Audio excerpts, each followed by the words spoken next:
Aliyekuwa hakimu mkuu David Maraga sasa amejiunga na vuguvugu la Linda Mwananchi.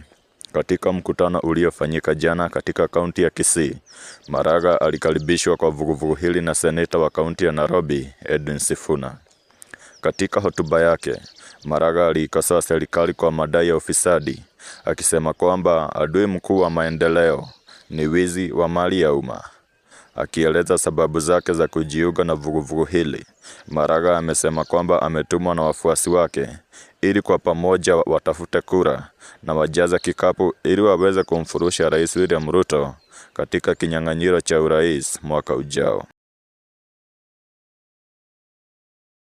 Hivi sijai kwenda huko, zungumza na wenzako, mkuwe pamoja, muturudishie inchi yetu, mufanye kazi na wala watu ambao wanataka inchi yetu irudi.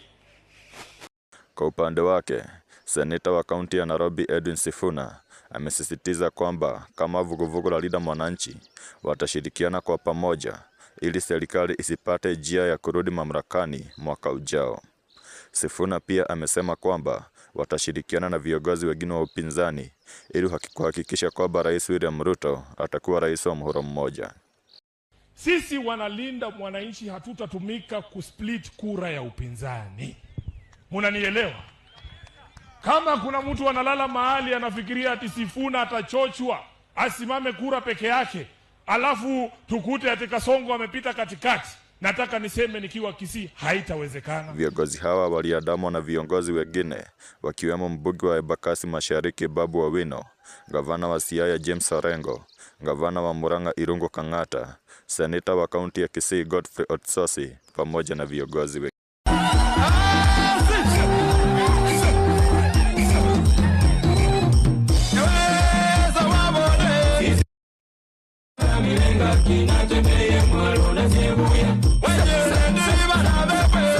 Sifuna